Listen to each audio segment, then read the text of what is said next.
I'm Dan Metcalf. Most people know me as Wheelsdan. That's what I am on all the socials.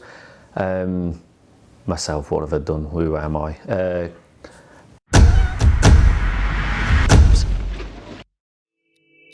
lot of people have said, I couldn't even run it. How did you manage to push it with your arms? Pushing in a wheelchair like an idiot for 26 miles is relatively dangerous. He rips his hands to shreds doing it. If it takes him 10 hours, he'll do it.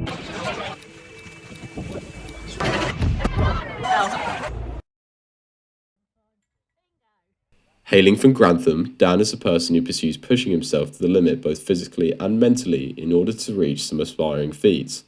In September of 2022, Dan went for 3 world records when he undertook the challenge of trying to be the fastest scuba diver to swim 1 mile in open water and with a swimming band. Now he is looking toward his next challenge, the London Marathon, and he's agreed to let me follow on his journey to the finish line.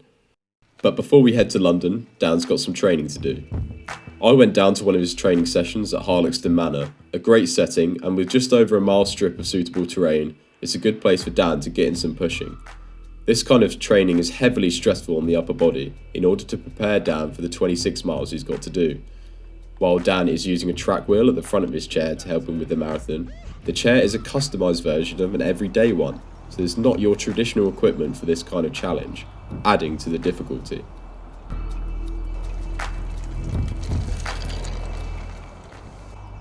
Dan's training was going well, and he was steadily building back up his endurance in a chair. However, he hasn't always been using a wheelchair.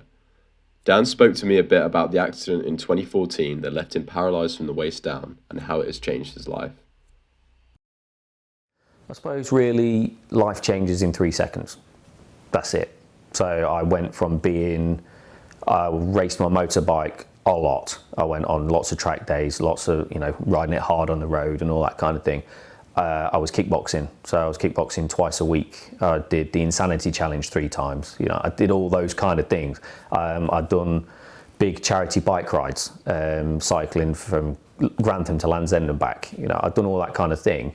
So I was very, very active till all of a sudden 3 seconds and I'm laid on the side of the road doing sight checks. So check my fingers, check my toes, check my elbows, knees, work all the way up to the fact I thought, I'm all right, I'm fine.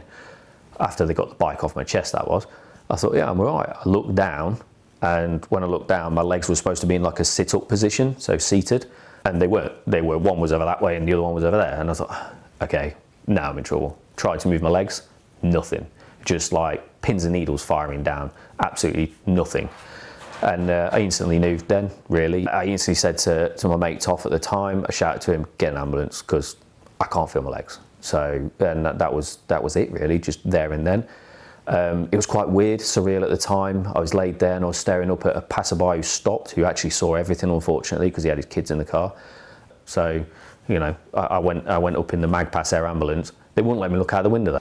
Although I have got to thank them, because if it wasn't for them, I'd have died on the way to hospital, because I kept wanting to go to sleep, which is them keeping me alive, basically. So yeah, that was what the world records was for, is to raise money for those charities. So it was always my point of raising money for charities, always giving back, trying to give back. I can't never give back enough. I've been kept alive and I've been kind of fixed as much as can be. So always give back to those that's helped me. Despite Dan's stoic and inspiring attitude towards his accident, disaster struck again 4 years later when Dan was involved in a hand cycle accident with a car. This second crash affected both his shoulder and his mental state greatly. It did really knock me back, the second crash, because it was on the head.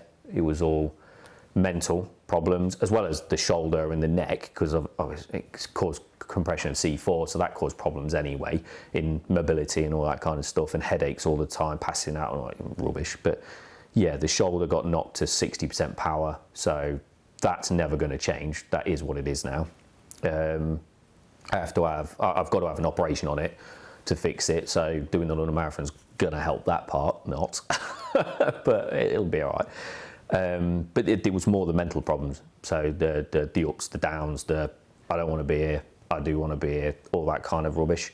And like I say, the best things that happened to me was the thing that kept me there at the time was my daughter, our daughter. Then the next thing was scuba diving that kept me here, and then the next one was Eve. And the fact of meeting Eve and just like, actually life can be better sort of thing. So when I met her and actually got on with doing life, actually felt like I was now living, it was those thoughts are out the window, they're gone, they're not like, you know, well, that's it, what's the point sort of thing. But, you know, thankful to Eve for diving and for my daughter, you know, that keeps me here. To understand more about spinal cord injuries, I went to the charity Dan was doing the marathon on behalf of, Spinal Research. Andy Russell, Communications and Marketing Manager at the charity, explained to me what the next step for research could be. What we're seeing now is there's the first generation of treatments that are really delivering functional change to people. So out of all of our projects, we've got a number now of projects that are actually taking place with human beings, which for someone like me, who was injured 20 years ago, 25 years ago, you know, that was just really not really thought about, not heard of. So we're at this point now where science is saying, we understand the problem, we understand how we can potentially fix it. And now, you know, to get us across that next line, to get us to the next stage is to take these clinical pilots that we're running around the world as well, and move the treatments forward. I also wanted to speak to a friend of Dan's, Andrew Darby, to get an insight on what doing the marathon is like and what it can feel like emotionally. People were shouting the name, and for the first couple of miles, you're kind of thanking everyone and saying, you know, responding to them, and then eventually it just gets to the point where there's just everyone's saying it, and the whole experience is, yeah, it was by far one of the best days of my life, just because it had such a big impact on the rest of my life so far, because it just almost enlightened me that people were very much more acceptant of the whole situation, and it wasn't all about the wheelchair or anything, and it gave me a lot more. I almost say it gave me a bit more, got me more respect of people. It was a good way of kind of proving a point that I could do these things, and the wheelchair didn't slow me down, so to speak. With training under his belt and with some advice for the day, Dan was ready. We arrived in a rainy London, and this was a problem as the rain could affect Dan's body temperature while sitting in the chair. But with some last minute help from his wife Eve, Dan made it to the start line on time. And then he was off. As Dan began the marathon, we made our way to the Cutty Sark, hoping to catch him at the right time between miles 6 and 7. We were able to follow Dan through the London Marathon app's tracking feature, and Eve just about managed to spot him as he raced past. So we made our way to the next marker at mile 14, hoping to catch him there. And so we got to mile 14 and waited. And after a while of waiting, we checked the app to see where Dan had got up to. According to the app, he had already gone past, which seemed impossible as we'd been there so long, keeping a firm eye out for him. So, with time in the day diminishing to catch Dan, we headed to mile 21 and waited again. And after some time had passed, doubt started to settle in. Had Dan outsped us again? Had something happened?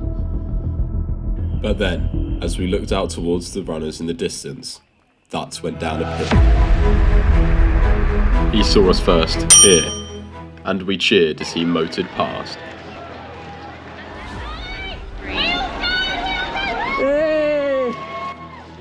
And with a sigh of relief, we'd finally seen Dan and made sure that he was good to go that final leg of the marathon.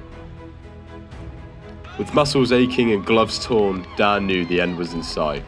So with the day coming to a close, pushing on, Dan made it that last 5 miles to the finish line with a great time of 4 hours, 26 minutes and 20 seconds.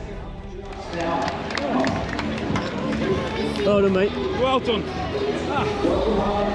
Enjoy the closing stages in Yes.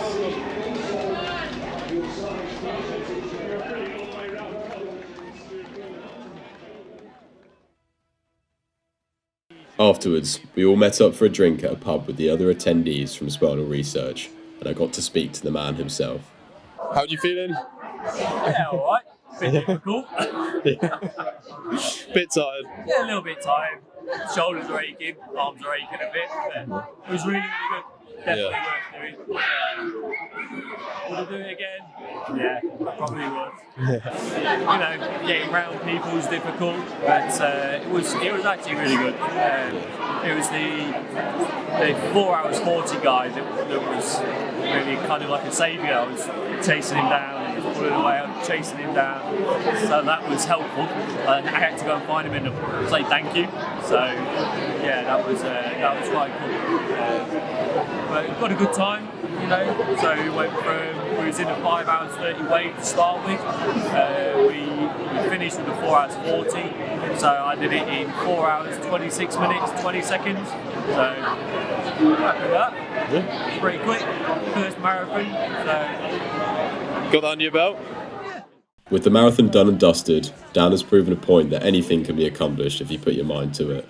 We'll just have to wait and see what challenge Dan will be sizing up next.